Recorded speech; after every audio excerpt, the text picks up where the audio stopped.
Shalom, selamat pagi Ibu Bapak yang terkasih dalam Tuhan kita Yesus Kristus. Dalam keadaan sehat dan dalam keadaan apapun, kita patut bersyukur karena di pagi hari ini kita masih diberikan kesempatan untuk boleh kembali melanjutkan aktivitas. Namun sebelumnya, ketika kita hendak melanjutkan aktivitas, kita mau dasarkan itu dalam firman Tuhan. Mari Bapak Ibu dan Saudaraku, kita berdoa. Mari kita berdoa. Malam yang panjang, kami diberikan kesempatan Tuhan. Ada ungkapan syukur ketika kami boleh disertai dalam istirahat malam kami. Dan pagi hari ini kami boleh terbangun. Kami merasakan sukacita, kami merasakan Tuhan tetap ada dalam kehidupan kami. Untuk itu Tuhan, ketika kami ingin melangkah untuk melakukan aktivitas kami hari ini, kami ingin mendasarkannya itu dalam firman Tuhan. Biarlah firman yang akan kami baca, kami renungkan dan kami mengerti, untuk kami boleh lakukan dalam kehidupan kami sehari-hari.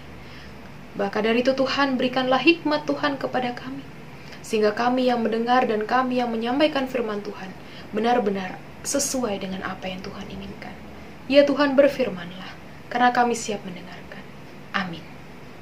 Bapak Ibu Saudaraku yang dikasihi oleh Tuhan, pembacaan Alkitab kita hari ini terambil dari 1 Raja-Raja pasal 18, ayat yang pertama hingga ayat yang ke-15.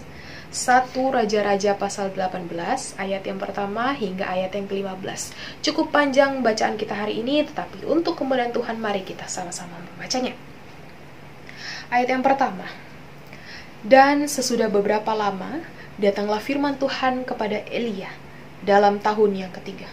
Pergilah, perlihatkanlah dirimu kepada Ahab, sebab aku hendak memberikan hujan ke atas muka bumi. Lalu pergilah Elia memperlihatkan diri kepada Ahab. Adapun kelaparan itu berat di Samaria. Sebab itu Ahab telah memanggil Obadya yang menjadi kepala istana. Obadya itu seorang yang penuh sungguh-sungguh takut akan Tuhan. Karena pada waktu Isabel melenyapkan nabi-nabi Tuhan, Obadya mengambil 100 orang nabi, lalu menyembunyikan mereka 50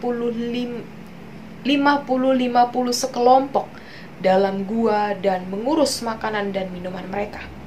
Ahab berkata kepada Obadya, jelajahilah negeri ini dan pergi ke segala mata air dan ke semua sungai. Barangkali kita menemukan rumput sehingga kita dapat menyelamatkan kuda dan bagal, dan tidak usah kita memotong seekor pun dari hewan itu. Lalu mereka membagi-bagi tanah itu untuk menjelajahinya. Ahab pergi ke seorang diri ke arah yang satu, dan Obadya pergi ke arah yang lain. Sedang Obadya di tengah jalan, ia bertemu dengan Elia. Setelah mengenali dia, ia sujud serta bertanya, "Engkaukah ini, hai tuanku Elia?" Jawab Elia kepadanya, "Benar, pergilah, katakan kepada tuanmu, Elia ada." Tetapi jawab Obadya, "Apakah dosa yang telah kuperbuat?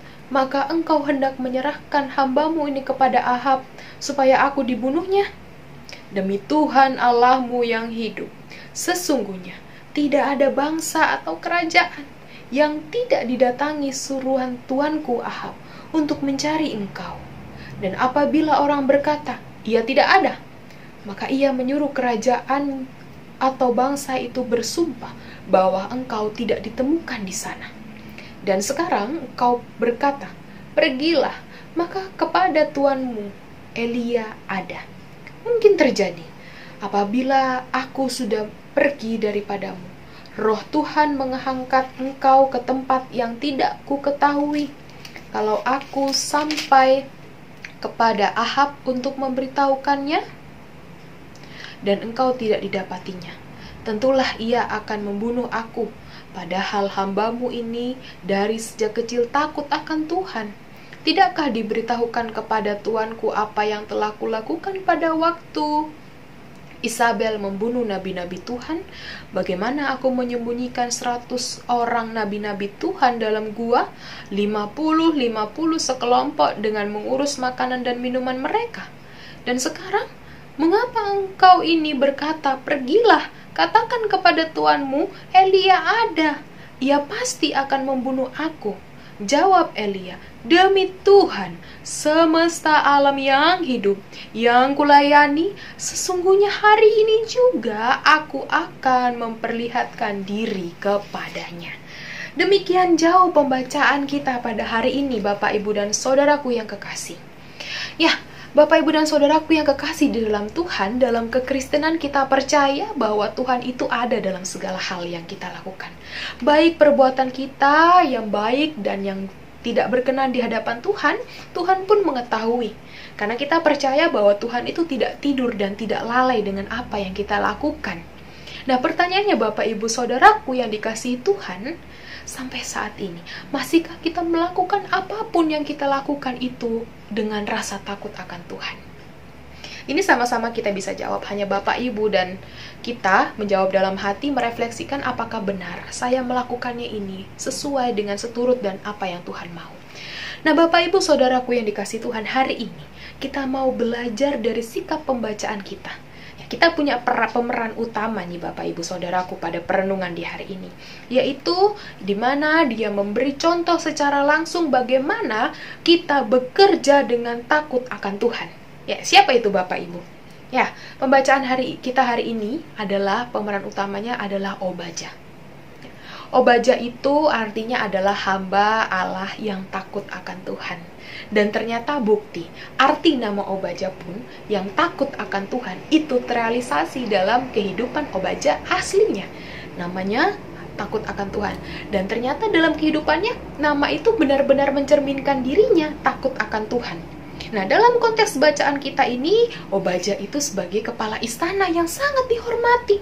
Dia dihormati karena reputasi pekerjaannya yang baik. Dia mau mempertahankan kerajaan yang dipimpin oleh Raja Ahab. Nah, sisi lain dia juga ternyata takut akan Tuhan, Bapak, Ibu, dan Saudaraku. Selain itu dia tulus. Dia bersemangat melayani Tuhan dan selalu menyembah Tuhan.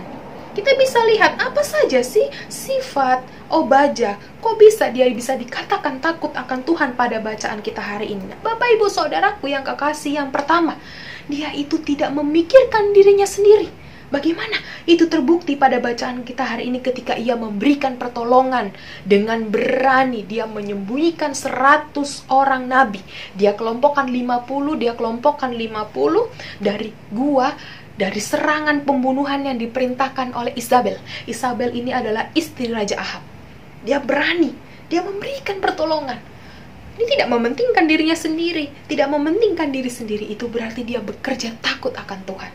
Nah, yang kedua, Bapak, Ibu, dan Saudaraku, Obaja rela membantu orang yang tertindas.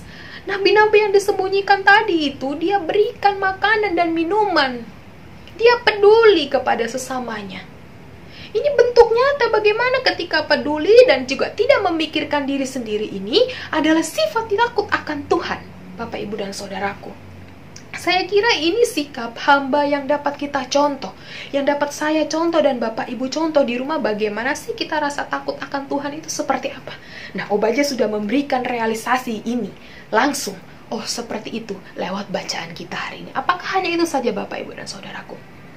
Nah, hari ini kita mau diajak untuk bagaimana kita merefleksikan kehidupan kita sampai saat ini. Apakah memang sudah benar-benar kita melakukan apa yang dikehendaki Tuhan?